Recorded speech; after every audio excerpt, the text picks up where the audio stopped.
Thimphu, Bhutan. Given significant levels of dissatisfaction with the performance of politicians in Western democracies, what can we learn from a country that assesses all of its government policies based on how much they contribute to the happiness of its people? Looking at the stats, Disneyland may have to give up its claim to being the happiest place on Earth. Bhutan's recent Gross National Happiness Index found 91% of its citizens are happy, with almost 50% of people being deeply happy or extensively happy. A daughter of Bhutan, photo Scott Woodward. Come to think of it, Disney's claim to being the Magic Kingdom also gets a run for its money from Bhutan. With its mist-shrouded mountains, ubiquitous monks and universal acceptance of reincarnation, there is a real sense of magic here. The story of the monarchy rivals any Cinderella, Mulan or Pocahontas tale. A benevolent king devolves his power to a democratically elected parliament. He then resigns early to hand over the role to his handsome son and his glamorous, humble and compassionate princess. Together the family lives in a couple of singular-level bungalows in the nation's capital, Thimphu, having refused overtures from the parliament to build them a grand palace. Photos of the young king, his queen and their new son adorn most houses and businesses. These are not stiff monarchical portraits, rather they could be snaps from a family album, with the young couple kissing, holding hands or, together with the former king, playing with the young prince. This is not a place caught in time warp. There has never been anywhere like Bhutan. This is a unique Himalayan kingdom whose borders have never been invaded and who only opened to the world some 40 years ago. In 1979, the then king captured the world's imagination when he said in an interview, "We do not believe in gross national product. Gross national happiness is more important." This is different to the World Happiness Report or Survey of the State of Global Happiness, which ranks 155 countries by their happiness levels, and this year put Norway at the top of the list, with Australia in ninth. The Taktsang Monastery in Bhutan, photo Stephen Berry. The results of Bhutan's focus on the happiness of its citizens speak for themselves. Bhutan is one of the top 20 fastest growing economies in the world, 6.5% last year. It was the only country in South Asia to meet all of the UN Millennium Goals. It has a free press, a good education system and there is universal free healthcare. Not bad for a country that, up until the 1960s, had no national currency, no telephones, no schools, no hospitals, no postal service and no public services. Spinning a prayer wheel helps accumulate wisdom and good karma in Bhutan. Photo Nick Abrahams. It is the only country in the world that is actually increasing its level of forest cover 72%, with the constitution enshrining that the level can never drop below 60%. While it has its share of troubles, high national debt, stubborn youth unemployment and a recent border dispute with China, it does make a claim to being a real-life Shangri-La. Bhutan sits as a beacon of peace and prosperity in a world that has become increasingly fractured and unpredictable. Bhutan has no traffic lights and no advertising billboards.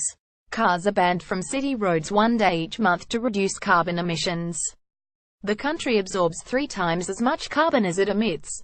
On the food side, the government is close to achieving its goal of becoming the world's first wholly organic country. Just celebrating the 8th birthday of its parliament, it is one of the youngest democracies in the world and, according to the Global Peace Index, it has very low levels of corruption.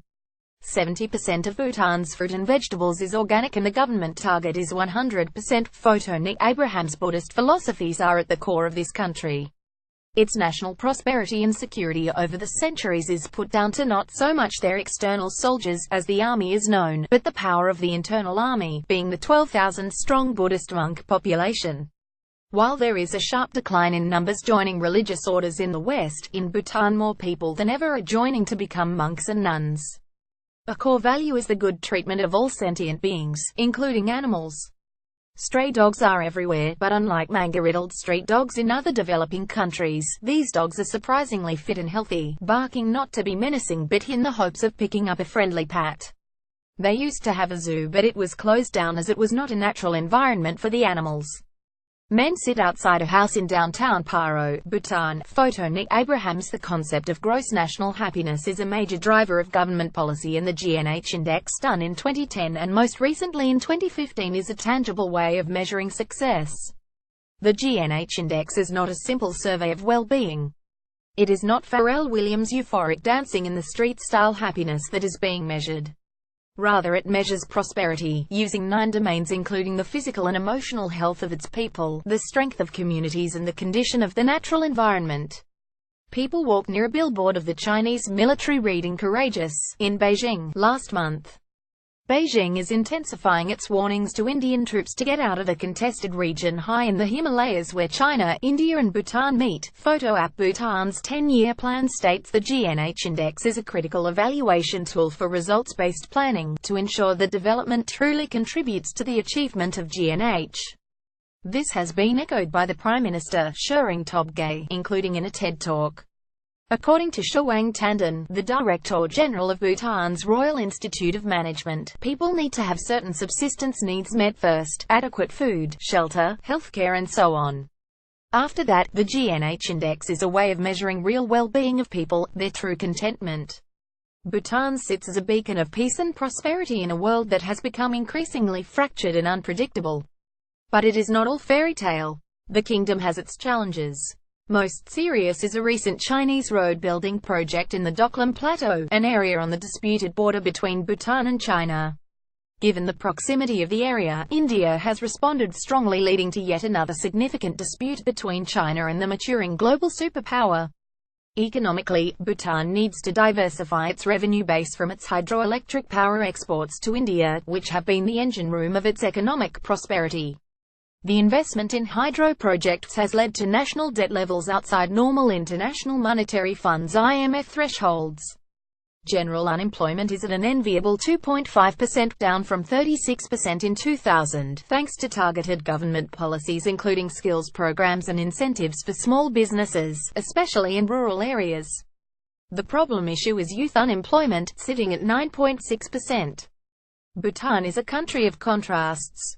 From the solemn sight of devout followers, with shoes on their hands for protection as they make kneeling prostrations every step of long pilgrimages, to youths with boy band haircuts, traditional dress and mobile phones. We are doing a staged transition to a modern economy while protecting our culture, says Dasho Kama, president of the Center for Bhutan Studies, then noting with a chuckle that his daughters were out that afternoon to see a touring Korean pop band. The U.S. Declaration of Independence says governments need to protect the inalienable right of humans to live their lives in the pursuit of happiness. Management thinker Peter Drucker said you can't manage what you can't measure. So perhaps it is incumbent on governments to measure their success in terms of the happiness of their citizens. Nick Abrahams is a lawyer, author and entrepreneur. He leads the APAC innovation practice for Norton Rose Fulbright and is a director of global think tank the Institute for Economics and Peace. He was in Bhutan for the launch of the Institute's 2017 Global Peace Index.